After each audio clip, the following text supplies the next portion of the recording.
participants. Oh, here we are. People are coming in. Hey, everyone. Sorry for a little bit of a delay. We usually start right on time, but we're having a musician on today who's willing to play for us live, and we were having technical difficulties with the sound, so we wanted to get that rolling. So we'll jump in here as quickly as possible. Just to say, if you're out there on Facebook and YouTube, thanks for joining us. And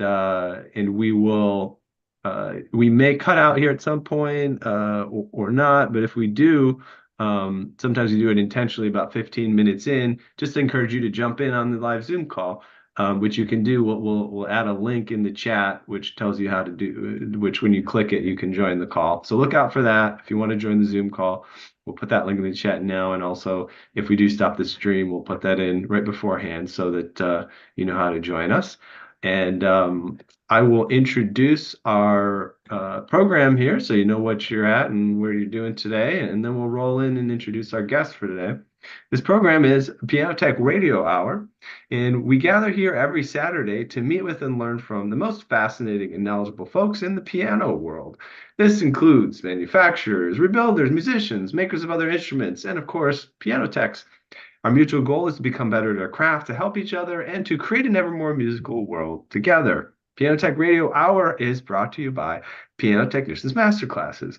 It's an online learning resource that brings you cutting-edge instruction from piano industry masters without leaving your home. You can find out more at pianotechniciansmasterclass.com. And this program today, again, is called Radio Hour, Piano Tech Radio Hour. You can subscribe to just join us on Saturdays for just $16 a month. Not only do you get to join us live in the Zoom call, but you get access to our archival recordings of over, I don't know if it's over, it's just about 200 episodes now in our archive, several years worth of content. And you can join Piano Tech Radio Hour to get that live access and recording by bit.ly/join PTRH, bit.ly/join PTRH. And then just quickly before we get started, let you guys know about some other stuff we should give you a quick plug on. Make sure you check out the podcast. Go to pianotechradio.com. You can listen to audio-only episodes, both of the archives and some recent content. Go to pianotechniciansmasterclass.substack.com. So we've started a blog where we're giving you an insider peek at some of our masterclass content. This is content that's geared especially for piano technicians or experts to help them understand really how to reach the highest levels of the craft. And we're putting out blog articles about once a week that extract some information from our content in our archives and give you a little peek. And if you want to join in, get more, you can subscribe. And then finally, on March 28th, Thursday, March 28th, we have a masterclass pretty much every third Thursday. This one's like the fourth Thursday of the month. This one will be with Jason Castle on harpsichord tuning and care. So make sure you have the fundamentals of taking care of a harpsichord. We'll put the link in the chat on how to join us for that. Make sure you follow us on socials, Instagram, Facebook, LinkedIn. Look up at Piano Technicians Masterclass, and you'll find us. All right. I have a very esteemed guest sitting with me here today. I'm excited to introduce Kristhyan Benitez. And Kristhyan is a classical music pianist who won the Latin Grammy in 2021 for Best Classical Music Album. He focuses not only on playing the more traditional classical canon, but also the music of his home country of Venezuela, including its classical music and its rich, vast, and diverse tradition of folk and popular music. As a result of mestizaje, people, mixed race, which is Spanish, Indigenous, and African. He has appeared at some of the world's most prestigious stages, such as the Philharmonie Hall in Berlin, Davies Symphony Hall in San Francisco, Lincoln Center, New York, and has performances throughout Asia, Europe, South America, and the United States, as well as right here to come on Piano Tech Radio Hour. Kristhyan, welcome to the program. It's great to have you here. Hi, how are you? Thank you so much for the invitation. So happy to be here. It's a privilege, yeah. And I think we found you because you've been on the a Steinway podcast actually previously. And you're a Steinway artist officially, yeah? Yeah, yes, I am an Stanford artist. Great. Excellent. So I encourage people to check out that Steinway has started a podcast maybe in the past year or two, and they've got some interesting guests there as well, and learn more about what's going on over there. So I would love to just dive in here. We always like to, or often like to get some background on our guests. Just the origin story is often, very informational. So, tell us about your start in classical music. Did you envision becoming a professional musician or artist when you were a child? Did you get started early? Was this something that came naturally to you? Musical family? Where did this all get started? So no musical family, but my parents were always very, they always want me to have some sort of musical instruction, education, cultural education, just like general. And my mom wanted me to be a guitar player. She said like, the guitar is easy, like to carry. Then you're gonna play with your friends. You're gonna learn some music. I remember growing up listening to zarzuela with my grandparents growing up like on Sunday brunch, but no more than that. Just like, music was just that, and especially classical music was something that it was not like easy to access for me. But Let's just take a step back there. You said sarsuela? zarzuela. And what is this? I mean, I think you said it like maybe somebody in Venezuela would know, but I that doesn't mean anything to me. It sounds pretty, but what does that mean? So the zarzuela is like a small opera Okay. uh, in Spanish. So it's or Okay. like the most famous composers are from Spain. Okay. The novellas are always like very short stories. Usually about, there are like either like satires, like small satires about love, or like not too, not too deep necessarily as, for example, like a Wagner opera or something like that, but they're very colorful and they exploit a lot the cultural side of the composer. Um, so they're very I famous. love this idea, and maybe I'm underexposed in classical music, but I never thought, you have long form stories and you have short stories and poems and things like that. I love the idea of kind of like a vignette type of opera. Is that exist in other cultures? Is that common or is it Yeah, under there's a different name or also something? with the composer Poulenc, French, he did some of these like small operas, like operetta. This called also like a small and they were usually they were very revolutionary by the time, but again, they were like satire, they were like comical, they were like talking about like forbidden, themes and in a short form. They just want to be a little bit different from let's say like the composers who like dedicated like 3 or 4 hours of music of writing music and librettos for like the big operas like Puccini, Verdi, and of course like Wagner.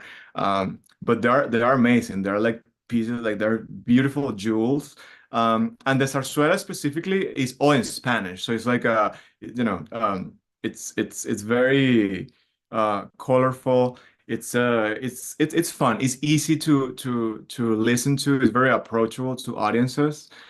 So if you're interested in going into the opera path, I will encourage you to start with some of these like zarzuelas or like small operettas, and then you can dive into like the bigger ones later, and it's going to be a fun ride. Wonderful. I'm sorry, I'm getting sidetracked, but I'm just having this wonderful imaginative vision of you. Everybody's having a Sunday brunch and listening to Sarsuelas and it feeling like it's a thing. But other people have other things, and you kind of had this thing. I want to participate in it. I want to be at the brunch. I want to have the brunch. I want to have the Sarsuela.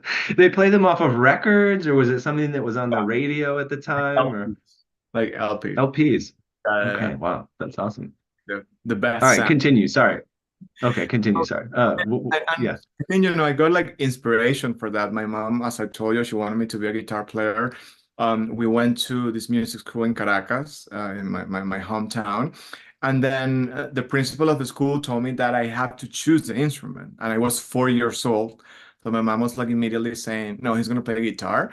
And then she said like, no, no, no, you have to go into this room and then select the instrument that he wants.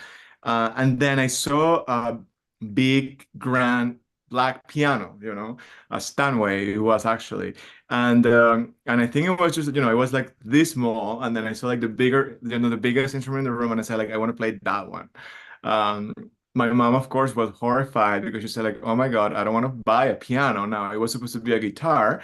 They did some sort of like, test, like rhythmic test to see, if I have some sort of like, if I have some sort of like not talent, but like, if I was adapted to play some sort of instrument, like rhythm and something like that. And then I had a keyboard, a very, very small keyboard. And I think it was love at first sight. Love at first sight. I never had any like fight of being a pianist with, like the piano has been my body all time. And as I always said, it's like been my first marriage. Oh, that's very nice. Yeah. Been 30 years. Um, I'm yeah, that's lovely. That's lovely. It's funny because I think myself, I've had a mixed relationship with the piano, to be honest. Like I feel like I got to take lessons on it. I enjoyed it. There was a certain part of me that really enjoyed it, and I played like the Elton John and the Billy Joel. Like that was like the traditional, what do you do when you're first starting piano? Elton John, Billy Joel. Um, and then, my brother was into rock and, like the little rock and roll kind of iconic things you learn then, like the Bohemian Rhapsody things and stuff. But there was a certain point in which I was like, oh man, I wish I was cooler like the guitar player or the drummer. There was something that like made me feel like it Mm. wasn't quite right for me. But the thing for me is it's just always stuck with me no matter what. I've grown to love it and embrace it as a huge part of my life. It's become a huge part of my life. So we talked about maybe having you play a little bit. It might be fun to do that earlier than later. Are you interested in playing a little bit now, or should we hold that off for a bit? Yeah. So as you told before, I had the honor to win the Grammy in 2021. I did an album called Latin American Classics. So it's all classical music for piano made by classical composers from Latin America that are not necessarily known like worldwide. I'm very also proud because as a Stanway artist, and the album was recorded with the Stanway and Sons label. I got them their first ever in their history Grammy, and to be with Latin American music, it just gives me such joy. So I'm going to play one of the pieces that I recorded there is by Cuban composer Ernesto Lecuona, and it's called Danza de los Ñáñigos. So it's commemorating the carnival festivities. And the Ñáñigos were this group of people that got dressed with very colorful masks during the carnival processions. Beautiful. Wait, well, as we can tell, at least I can tell there's an echo. So you'll have your musician sound on until you're done, then you'll turn it off when we come back. Yes.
Wonderful.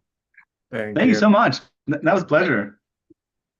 Thank Yeah, you. you've got some applause. Let me put my I'll spotlight myself again. Thank Um, there I am. Okay. Yeah, we've got some applause I can see in the video, and yeah, it's just a wonderful tone to the piece. It feels very light and happy and joyful. Yeah, I really enjoyed that. Oh, I can see here on Lots of great feedback. that David says that he likes music from Ernesto Nazaret, Hmm. Brazilian. I love Ernesto Nazaret, and my upcoming album that's coming in the fall, it will have music by Nazaret. So this is nice. Oh, That's fine. wonderful. That's really great. Yeah, and I can see we have some Latin American fans in the audience as well. Juan Alberto Schultes is here. I see. Great to have you join us today. I'm forgetting where you're at, Juan Alberto. Is it Argentina? Am I right on that? You can say in the chat where you're from. But yeah, we have a handful of Latin American fans, Chile and various places. So Nice. um, Hi, Paul. Hola, be hola. fun. Uh, and now playing the piano reminds me, this piano actually has quite a fascinating story for you as well. So tell us like where did this piano come from? Is it, from a family piano from when you were a kid, or did you buy this recently or a long time ago? And you're in New York, by the way, right? New York, yes, currently. Okay, yeah. So where this it's hard to have a piano in New York. Even for the finest of musicians, it's hard for them to have an actual, especially a grand piano. So congratulations on that. Thank Tell you. us the story of it. So the piano is a Steinway piano from 1917, and I'm happy to be the official third owner of this jewel. I got this piano during the pandemic, actually, and I won the piano. Um, it got to me on May 2020.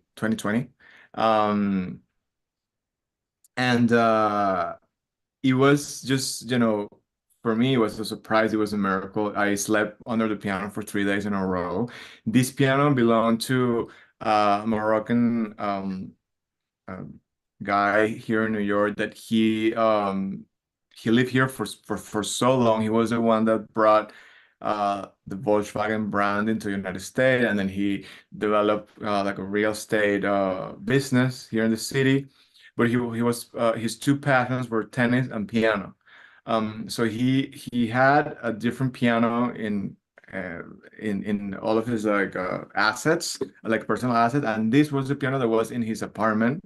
His wife was an actress, Japanese descendant, but she was from Nebraska. I believe her name was Sono Otto, and she was the counterpart of some of the movies of some of Frank Sinatra's movie. So they Hmm. were really good friends, and he had this kind of like gathering parties at his place in New York where he invited all of these musician artists there. And this piano was played by Frank Sinatra. It was played by Leonard Bernstein. I realized that when I saw pictures of the famous people who play this piano, and then I got this on this competition. This he sadly passed away. He had cancer, but he want this piano specifically, to belong to a young pianist, someone that had potential, and then through a foundation here in New York, I got the piano. I was the lucky one to get it and to, cherish it and to treasure it. And I call it, his name is Sinatra. My best friend who lives here also like was the one that came up with the name. And I also, I call it, it's a piano with a soul. Like so many beautiful artists play this, and there's a history with it, and and I'll paying tribute to that, doing music and being respectful with music and taking music as a, as a powerful tool, as a healing tool to the world. So I'm so happy to have Sinatra here with me. Wonderful. Yeah, that's a great story, great instrument to have. And I think you mentioned to me when we were talking previously that this whole process of like winning this piano was almost kind of like confusing, right? Or it's like you sort of they had you come by and like try it out, and maybe they had a handful of people do Piano. this. Maybe you didn't even know you were in the running to win it or something, right? It was kind of like a big surprise, right? Yeah, it happened through a friend of mine, a pianist, a wonderful pianist, that took me to Victor Place. Victor was the name of this person that I received the piano from, and I played the piano. They told us the piano was not in a good shape, that it was not playable at all. And we went there and we played it. She recorded me while I was playing it, and then I received a call during the pandemic saying like, "Oh, you have a piano. You have to pick up the piano today." And I'm like, I don't understand, like it was that time during COVID when we didn't know if we touched something, we were gonna get it, like that moment that was like, in April, March, April, like just recent. All right. And then I said, I'm saying, I'm sorry, like there's no way. I mean, I'm thank you, but I'm not, I don't have it. I mean, there's no one that can, pick up the piano. And then that building was closed as well, so everything was closed, as you all know. And then in May, the secretary of Victor's son that was taking care of it called me and said, "It's like the movers have the piano, they're gonna take it to our apartment in 3 hours." And then I was like freaking out because you know how buildings are in New York. My building is very, very narrow, and I was like, "This is a 6'2" piano. It's 6 foot, 6'2" long." And then it was like maybe it's not gonna get into the door, but it was, I think, like a miracle, literally. I think this piano was made to be for me at the end. It just went smoothly, and it happens to be here since then. And it's just amazing. It's just amazing, like those treasures that life gives you, those opportunities. And of course now you have a lot of responsibility to continue that. It's not just like getting the prize and that's it. It's now like, building up from there. Beautiful. Yeah, what a wonderful story. So tell us more about the process of deciding to pursue classical music or just music in general professionally. What was it like to sort of make that decision? How far along your path did you know this was going to be sort of your career direction at this point? Well, it's curious because coming from Latin America, also like music is like a hobby, like, oh, you're a musician. Oh, so what else do you do? What's your profession? What's your career? What do you want to do? And as I told you, my family, they're not musicians. My parents are not musicians, but they say like if you really love music, if you really, want to do this, you have to do it good. You have to be great. You have to be great with your abilities. You have to, work hard, discipline, to be very constant, you know, um, and at some point, because of that mentality of like, oh, I need to do something else, I wanted to become a doctor. Um, that was one of the professions that I always wanted to be. It's interesting because I wanted to be either a plastic surgeon, but like a reconstructive surgery, or a pediatrician. Completely like opposite. I don't know why. Um, and then I said like, okay, I'm gonna be maybe like the first pianist doctor, there that are gonna do both things good, because I always wanted to do, I always have good grades. I'm very responsible. I will want to be, like determined with what I want. And the day of the admission test in Venezuela was the same day that I won a prize to play in Berlin with the Berlin Symphonic Orchestra and record my first album. It was exactly the same day. And my parents told me like, well, you have to decide. And then it was so hard for me. I was 17 at the time. And I said like, please just choose for me. I do whatever you want. And they say, no, you have to choose. Whatever you choose, it's gonna be, you know, the right thing for you. And you are the one making your choice. You're an adult now, like. And I chose, to go to Berlin. I don't regret it at all. Um, I read a lot about medicine, like medical, like diaries, like newspapers and stuff. Like I'm obsessed with it still. But I love what I do. I adore what I do. Like playing piano. Um, it's it's my 200% of my self being. It's like it's what makes me who I am. It's my way of being, authentical, of being vulnerable as well.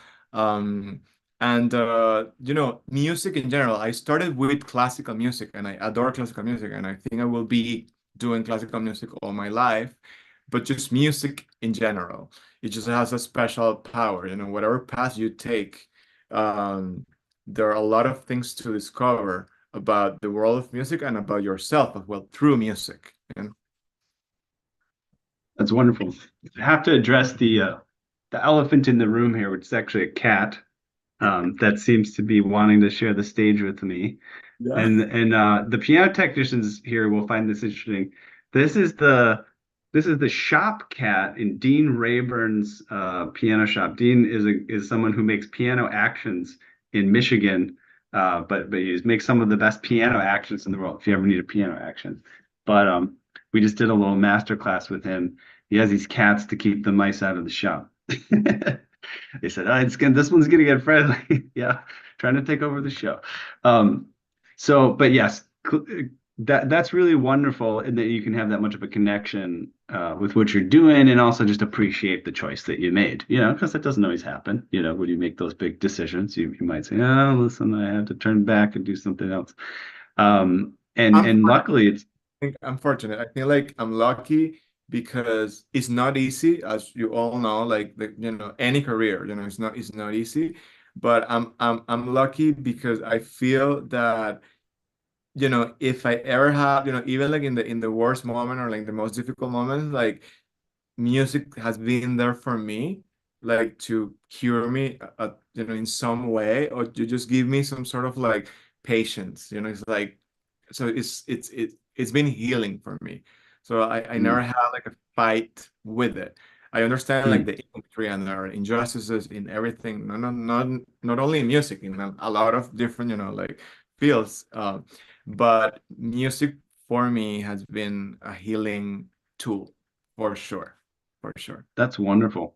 Yeah, we will have another interview that will air here soon, maybe in the next few weeks, that I just recorded yesterday. But similarly interesting topic came up of just music being this force that is healing for people and important for their soul, really. And you know, it's people are watching Netflix a lot more than practicing the piano sometimes these days, right? And I think, or whatever instrument it is. And I think it's kind of one of those things, you don't know that you don't know what you're missing until you access it. And so hopefully, programs like this, when people tune in, if you're here and you love piano and you know the power of music, feel free to share this with a friend, family member, or whatever. Just learning the basics. I can tell it's hard for me to remember the time where I only knew a little scale, a couple notes here and there. But I feel like you can get just as much enrichment, especially from that sort of healing emotional level, whether you're playing just a couple notes and you're just getting started, or playing some grand piece. It's pretty amazing. It's Yeah. wonderful. So tell me about the process here now. You grew up in Venezuela, that's your home. It's a big part of your cultural history. And in order to kind of grow and change as a musician, you've come to the States. You studied in the States. Is that what happened? You came here to study at a university? Yeah, I won a scholarship to go to Manhattan School of Music here in New York, uh, Hmm. for my bachelor's. And then it was interesting because, as I told you, and I think that was maybe like the Latin American chip that I have of like, sometimes like I always love music, but maybe that inside of like, oh, you should do something, something else. Um, Hmm. I went to high school in Venezuela and it was all about science. And I think like science and music, they get along very well. I love mathematics and like biology, chemistry, things like that. And when I went to school here, um, I all my electives were like math and like political science and like like things like that. So I ended up doing a minor in economics. just Mm. fun. I was okay. I don't want to necessarily take only like philosophy or like all of the humanities. I want to do something else because I was, growing up with that, and I end up having that. So it was an amazing opportunity because I had the chance to study at Columbia, doing those classes. So it was like Manhattan's Oh finest. yeah, great school. Then Yeah, I is Manhattan School of Music somehow affiliated with Columbia, or could you have done it at other local not institutions? Or but they have this like joint program, like a sure. double degree program. Okay. And then I moved to Paris, to Europe. I studied in Paris. I didn't live in Paris all the time for my master's. I studied with Philippe Antremont, who was like a hero of mine, conductor and pianist. I was there for 2 years. It was an amazing experience. And then I decided to came back to the States. I lived in Boston for 8 years. I went to Berkeley, Boston Conservatory at Berkeley. Um, Hmm. and after that, I decided to move back to New York. I always dreamt to like live here since I was a little kid. New York was, the place to be. I remember my grandparent always telling me like, you should live there. That's if you want to play piano, that's the place where you want to play piano. Like. So I'm here now, and it's been like a journey. All the teachers, like especially music, you have this teacher, through your career, like depending on the degree that you're doing, of course, that is kind of like your guide, your mentor. And all of the mentors that I had through the years, they gave me a lot of important tools and a lot of important, ways of seeing music that made me shape kind of like my own way of looking at music right now. And then all of those experiences are so enrichment to me, like they're just nurturing, and Hmm. I thank all of that, like the goods and not and the bad. Everything, shaped the way you are right now.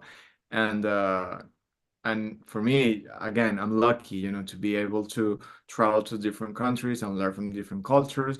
And right now, at this moment, I'm more like focused on, like, just like promoting a little bit more music from Latin America. So from more of being a Venezuelan, I would say that I'm a Latin American, just promoting our Hmm. culture, Hmm. and the different colors of music that we have. Oh, they're showing some albums there.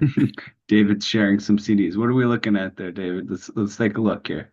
We've got can you recognize this? It's getting a little blurry here. Paul. Kind of remember. Can Latin you see America. that? Yeah, yeah, yeah, I can see that. Oh, Okay. Plano. Yeah. There's Nazareth, Nazareth, that's the Ernesto one. Nazareth. Hey, that's Yeah. great. Yeah. Very cool. Oh, that's Thomas Tirino playing Brazil. Nice. Brasil, Marcelo Bratke. Oh, Goshak, Cervantes. Rashok Cervantes. That's Nope. It's got the whole collection. wow, that's amazing. Amazing. Wonderful. Thanks for sharing, David. That's cool.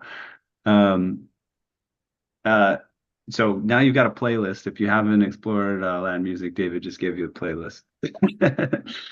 Um, that's really wonderful. And I think you're also, in terms of what you're trying to do with music, you're trying to find ways to, um, give back, I guess you could call it, sort of do some charitable things.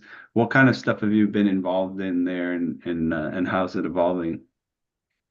Well, I mean, first of all, I teach, and I think, it's not Hmm. only to receive the applause from the audience when you play a concert. That, of course, that's Hmm. super rewarding and that's amazing, and that, Hmm. gives you a lot, but then what's next? I think it's very important to just plant that seed, to the younger generation. So for me, teaching is a very important part of my development as an artist. Hmm. And then also, helping as many people as I can, in my niche, so for example, like I've been like playing concerts in Venezuela. I went back, playing these concerts with a organization that is helping the musicians of the orchestra that I play with getting the right salaries, especially with the situation that the country is living at the moment, which is like horrendous. Um, and as well as during COVID as well, I worked with an organization in Mexico It was a Venezuelan Mexican organization there that we did some concerts in order to get medical supplies to public hospitals in Venezuela because they're not having any medical supplies there, and not necessarily in the capital, but like in different in other states where they have less access to it, and always having that flag of the healing power of music. That's what I do, and that's what I can help with, and it is important. It really gives you a multi-dimensional way of seeing life, and it's not just like again, it's not just like playing or like composing or creating. It's just like, what do you give to humanity, what do you give to people? And then at the end, I rather be remembered in history as someone that gave me this lesson, and then maybe I'm not a musician now, but he taught me this and this and that, and then he changed my life in that way. Just one person, it doesn't matter, but that for me is important rather than just be, I don't know, just like a superstar. Although if I become one, then yeah, I'm happy to it as Already a well. superstar as far as I can tell. You have to give, because what I have and what I've been through all my life, it's been a gift from Mhm. the from wherever, so I have to give that back as well. Yeah. Yes, I love it. And I think you encounter various people in various situations. I think we're going to be bringing more people on Radio Hour that are sharing their kind of passion for music. As I mentioned, a guest that I interviewed a pre-recording for will be on, which I think will be very exciting. But but yeah, I think this is really great to share your your joy, your enthusiasm for the music is very genuine and it's very contagious. So it's really great to be speaking with you about it. Um, in terms of, you mentioned you're teaching, I guess you're doing some touring in you're making a living as a musician, right? And tell us a little bit about what that's like these days, right? Because it's different to approach making a living as a musician, today than it was like 50 years ago or 100 or whatever, what's it like? How do you make it work and how's it coming together? Telling you, and also has been different like since like 5 years ago. Like I think like Sure. went through the pandemic, like everything completely like changed, like in every way, like the way that people go to concerts, how people want to get information, how people want to get involved in a concert, like go to listen to music. It was very hard to get back to a stage, because audiences were not comfortable going back. And I remember the first recital that I played after the pandemic, like in person, for me it was shocking. I was in panic and I didn't know why. I was like, why? I mean, I've been doing this all my life and I love doing it. Like I don't have like any like like stage fright or anything like that. Like I never had that, but I had that in that moment. Um, it has been challenging. Um, I think there's a lot of competition, but there are always been competition. And again, I don't think people take seriously what we do as musicians. You have to invest hours and hours and hours practicing. And when you say like, "Oh, I have to practice," and people say like, "Why you have to practice? You already play." Like, no, it doesn't work like that. It's like an athlete, and that's Hmm. part of the work. Sometimes you don't get compensated for that, like you don't get a reward necessarily for that, so it's take it for granted a little bit. And the other thing that is important is that even if you're prepared, even if you are 400 prepared, there's never a guarantee that the day of the concert is going to be amazing or no. There's always something. We're human beings. There are things. Hmm. You go to a competition and then like the judges maybe they're not in sync with what you're doing, like it's so subjective. So also living with that frustration, gives you a lot of strength, like if you know how to like handle it, because it is a lot. And again, when you're a freelancer as well, um there's another story, like, okay, so maybe one month you have four concerts, maybe the next month you don't. Um, but you have to try to find ways. I think we as musicians, as an artist, we are creative. Uh, I don't believe that we only have one talent. I think we have many talents, but you have to discover what are those talents, and if it's within what you do, like even better, right? But then just try to like amplify the spectrum of what you do in order to don't feel that kind of like hole when you don't have a concert, when you don't have a performance. You're always try to keep being active, like either like Hmm. composing, creating, collaborating. I believe a lot in collaboration. I think like maybe 50 years ago it was not the same way that it is right now, or at least the way that I believe. I think if I have uh, an opportunity to grow, and if I can help a colleague to grow with me, I'll do that in collaboration. Sometimes, when you see like famous pianists in the past, they were like, oh, this pianist was this, but he was not friend of your famous pianist. And I think now that has been changing. This and in music in general, you also see like in commercial music, all of this featuring, like these different artists from like different like genres, like doing things Right. together. And I found that amazing, because that's what it is. It's about creating this nurturing connection to expand even more. I'm a classical pianist. I'm a musician. I'm an artist. I want to create. I want to do things that maybe they're not part of the classical world necessarily. Um, and I want to be connected, and I want to get, nurtured by other artists doing different things. I listen to everything. I have to listen Yeah. to. It's not just like, oh, I have to listen to only classical music because I play classical music. I adore classical music, but I need to be nurtured from rock, pop, like everything that is going on right now. You have to be current in that way. So when you want to do your craft, and when you want to compose, for example, using, your own voice, you have all of this, stimulation from like all of the other fields. So it's a roller Yeah.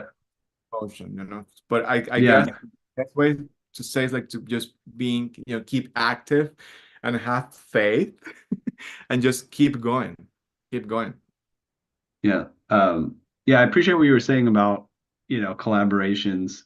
Of course, just from the perspective of collaboration being a great approach to life.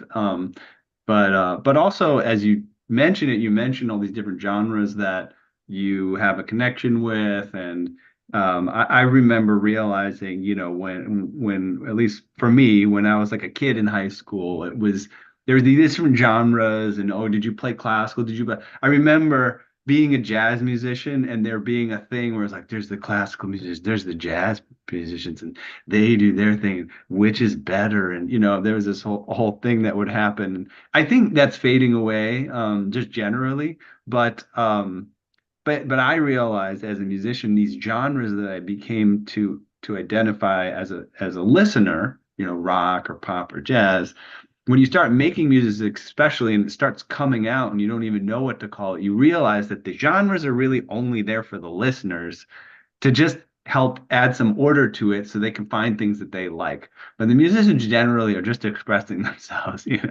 and you have to maybe pick a genre to help promote whatever you're doing. But it's a very unnatural process for the musician to say, what genre is this? It doesn't really make sense.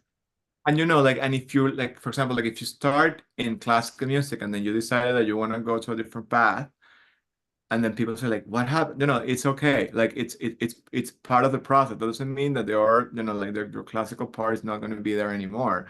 And also now that you're talking about jazz, it's interesting because I'm developing a project right now. There is a concert with a classical pianist and a jazz pianist together, Hmm. some sort of like a conversation, kind of like a, interaction between the one and the other, and then at the Mhm. same time you find so much like similarities. So it's just a prejudice. It's just a social prejudice at the end. And and there are a lot of, for example, like jazz pianists that they come from the classical world, but they decide they like this more, and it's okay, it's fine. Like Mhm. and there's still going to be people that you can look up to. It's not like, oh no, you play whatever, then I don't. No, no, no. You have to see what the artist is doing, and it's just a creative process. And So on this topic of sort of cross-disciplinary and self-expression and so forth, so you're developing something which you're calling Benitez, right? That you're wanting to kind of set yourself apart in different types of creation. So explain what that means, Benitez, to you and how that's evolving. So Benitez is just me being me. It's just my last name. And it's just a blank canvas of things that I like doing, composing in different genres, exploring, experimenting with sound, with acoustics, and creating, coming from where I come from. So I come from the classical world, I come from the acoustic piano. So always taking that and then expanding my universe, my musical universe a little bit more. So you will find music that is like suitable for films, music for like commercials, music that is a little bit more like electronic, but always, keeping my essence. I think that when you do something with purpose and you know why are you doing it, and you have some sort of like a line through it, then it makes total sense. Sometimes like people start like, like creating things and they don't know, I need to do this because the algorithm, because social media, because this and that, then it's not genuine. But when you are convinced, and you're feeling yourself, I think that's like the most important thing. So Benitez is a little bit more of that. So it's like an alter ego artist. Um, it's non-classical. Everything classical will still be named Kristhyan Benitez, and then Benitez, Mhm. expanding a little bit more of that world. So I encourage you to just listen a little bit. You don't have to like everything, but it's music at the end. So, it's nice. Yeah, it's a great concept. Are you familiar with Rick Rubin, the producer? Right. Yeah. Do you listen to his? He has podcasts and stuff. Yeah. Yeah. Yeah. That's very much that's what I like about his approach. He talks very much about, oh, the best music that he's found is when people are just they're doing the thing that's coming straight from them and they're not trying to think about who's the audience and what are they gonna like and this and that, which is counterintuitive when you think of big shot, record produce Hollywood record producer, right? You think, oh, they know how to make a hit no matter what, and they put this in and that in, and it's a special mix that's always gonna, and and that could be, even the case with Rick because he's certainly been involved in a lot of hit music, but it's very interesting to hear from his personal perspective that is not what's going on in his head. He's just says he knows what he likes and what he doesn't like and tries to help people bring out their true selves in the music, which is It's that which one thing that I love is that when you're doing music and when you're composing music, you have to compose music that you like, not that the audience like. And it doesn't matter. Maybe it could sound pretentious to some people, but I think it's very genuine. It's very true. It's true. It's natural. yeah. Yeah, People, it's an interesting part of the human experience that, in general, it's it's a good thing to be considerate of other people. That's a good human quality to think of others, put others first and things like that. But when it comes down to creating, there's something about, coming from inside that is positive, right? Which I think a lot of people could agree with. I'm wondering if we can get just so we start about 10 minutes late here. We'll probably go a little bit 10 minutes over. And but we only have a little bit more time. I wonder if we could have a little bit more music from you, and maybe you might do something that is a little bit more flexible, or maybe you want to improvise or play something different. What do you think? yeah, of course, I can improvise something. If someone in the audience wants to like give me like a mood or like a landscape or like a color or something, I can create something from that. All right, But that'd be fun. Let's get some comments in the chat. Throw something out there. David Boyce, you've been pretty interactive. You got any ideas? Although you like the classical music, so I don't know if this is exciting for you. Um, I'll come up with something. All right. Let's say, what is this? Who said, Emma says maybe something based on the story of your piano in some way. wow, okay, I love Okay. that. I like that. Yeah. Is that enough or you want some more inspiration? Perfect. That's Okay. perfect. Let's do it. I'll try to be short. sometimes when you start improvising. Take your Take your time. time. Okay.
Wonderful. Thank you very much.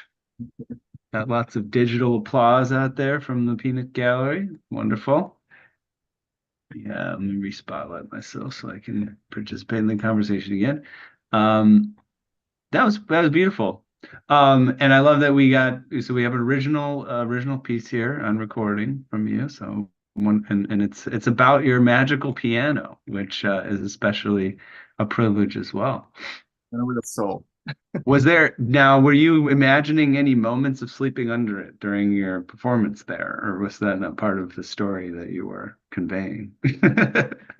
You know what? It's very interesting. It's very funny. I mean, I laugh about it, but when I was sleeping on the piano, like under the piano, I always imagine like when I was looking up to like the wood, it was like the space always. Yeah, Oh, why? nice. So like every time it's like the stars, like because this is my universe.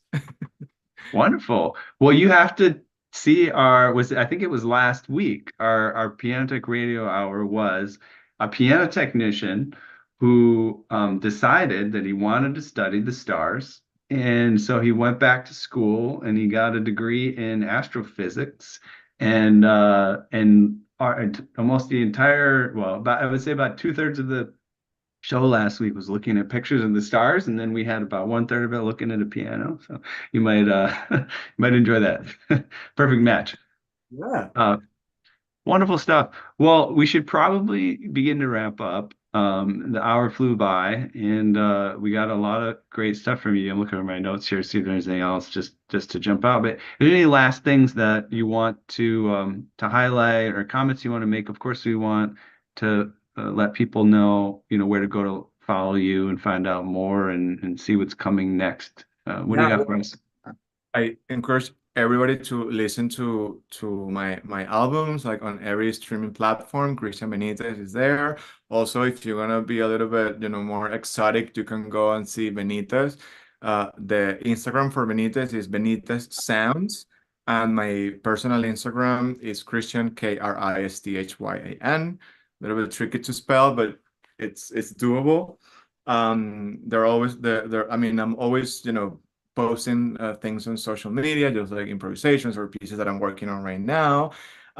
Just follow like my website with more like concerts. I'm playing concerts here in state. I'm going to Michigan, California. Um, so like, just keep with me there, and then just, stop by and say hi whenever you like. I'm happy to respond. I love to be very interactive with my audience. That's something that I appreciate a lot. And that's it. Wonderful. Well, great. It was great to have you here, and hope to see more of you. We'll have to come tune your piano for you out there as well. We've got some people that can help out with that if you're interested. But yeah, I'll do the outro, and we'll see you again soon. If you want, actually, once we'll log off, if you want to hop back on the Zoom real quick after we shut it down, and we can wrap up, you and me, and Emerson Justice, maybe if you'll just jump back on, and we'll just say hi and bye.